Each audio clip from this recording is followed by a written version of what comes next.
విశాఖ నగరంలో మూడో అంతర్జాతీయ భాగస్వామ్య సదస్సు ప్రారంభమైంది. సూర్యుడు ఉదయించే రాష్ట్రం ఏపీలో పెట్టుబడులు రప్పించేందుకు రాష్ట్ర ప్రభుత్వం పెద్ద ఎత్తున కసరత్తు చేస్తోంది. అందుకే విభజనాంతర ఏపీలో వరుసగా మూడోసారి పెట్టుబడుల కోసం 3 రోజుల పాటు సదస్సు నిర్వహిస్తోంది. భారత ఉపరాష్ట్రపతి వెంకయ్యనాయుడు సదస్సును ప్రారంభించారు. 5 ఏళ్ల కాలంలో రాష్ట్రానికి 20 లక్షల ఉద్యోగాలు తీసుకురావడమే తమ ప్రభుత్వ లక్ష్యమని ముఖ్యమంత్రి చంద్రబాబు సదస్సులో స్పష్టం చేశారు.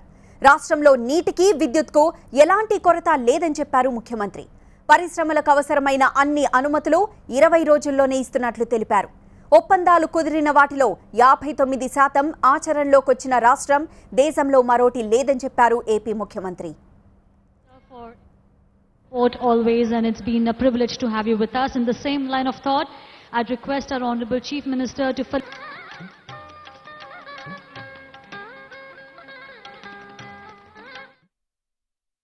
If we say total 3.5 years, we are able to attract 1946 MOUs, total number of projects, committed investment 13,54,000 crores, committed employment nearly 31 lakhs. Already industries have gone to production, total projects 531, committed investment 1.3 lakh crores, committed employment 2.65 lakhs.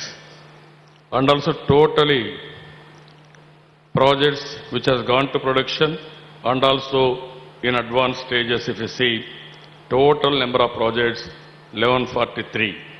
Committed investment 5.69 lakh crores. That is conversion rate, if you see, 59%. This is the highest in Indian standards. No other state has achieved what we have achieved for the last 3.5 years. Committed employment also 11.1 lakh employment we are able to achieve.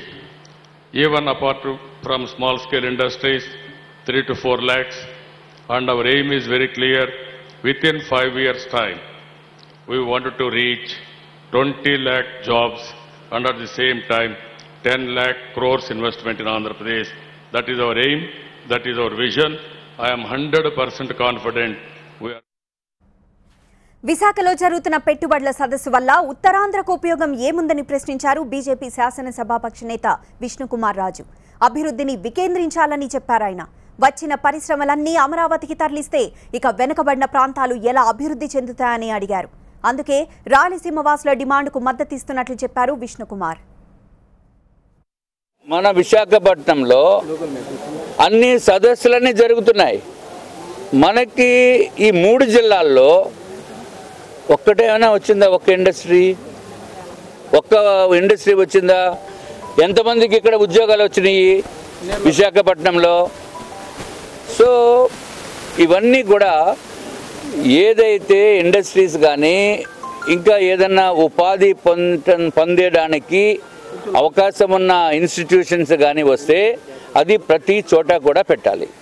ఒకటి విజయనగరం పెట్టాలి, శ్రీకాకుళం పెట్టాలి జిల్లాలో, అలాగే విశాఖపట్నం జిల్లాలో పెట్టాలి. అలాగా different ప్లేసెస్లో పెట్టవలసిన అవసరం ఉంది. అన్నీ మేము విజయవాడ పెడతాము, అక్కడే క్యాపిటల్ దగ్గరే పెడతాము, క్యాపిటల్ అంతా అక్కడే ఉంటుంది అని అంటే అది కరెక్ట్ కాదు. డెఫినెట్గా రాయలసీమ కూడా అక్కడ కూడా ఒక క్యాపిటల్ ఉండాలి అని చెప్పడంలో వారు చేస్తున్నది కరెక్టే, దాంట్లో ఏమాత్రమూ తప్పలేదు. వీర్రాజుకి సిగ్గుంటే టీడీపీ ద్వారా వచ్చిన ఎమ్మెల్సీ పదవికి రాజీనామా చేయాలని డిమాండ్ చేశారు పాకు జిల్లా పరిషత్ చైర్మన్ బాపిరాజు. టీడీపీలో కష్టపడిన వారికి కాకుండా మిత్రపక్షం అనే ఉద్దేశంతో చంద్రబాబు వారికి 2 రాజ్యసభ, 1 ఎమ్మెల్సీ స్థానాలు ఇచ్చారని చెప్పారు.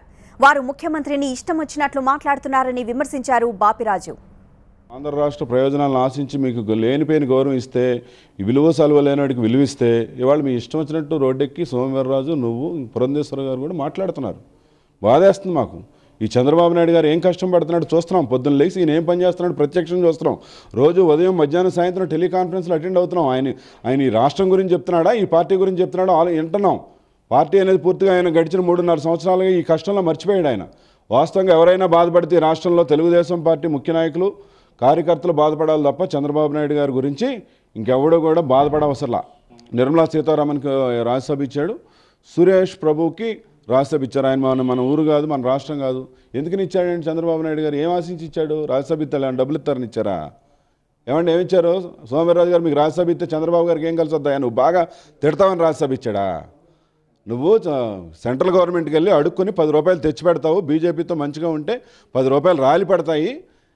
నువ్వేదో నేషనల్ లీడర్ అని, నేషనల్ నాయకుడిని చెప్పుకున్నావు కదా, నిజంగా నీకేమన్నా అక్కడ ఏమైనా కొద్దిగా ఉందేమోనని చంద్రబాబు గారు ఊహించుకొని నీకు ఒక ఎమ్మెల్సీ, 2 రాజ్యసభలు ఇస్తే అవి పుచ్చుకొని మమ్మల్ని తిట్టి మా పార్టీ కేడర్ను వదులుకొని మీకు పదవులు ఇస్తే మమ్మల్ని తిడతారా మీరు? అసలు సిగ్గుందా మీకు? ఏ మొహం మీద తిడతారా మీరు? ఏ మొహం పెట్టి తిడతావు వీర్రాజు? నువ్వు సిగ్గుంటే రాజీనామా చేయి, ఎమ్మెల్సీ పదవికి రాజీనామా చేయి, రాజీనామా చేసి మాట్లాడు. 4 ఎమ్మెల్యేలకు నీకు ఎమ్మెల్సీ ఎలాగొద్దాయా?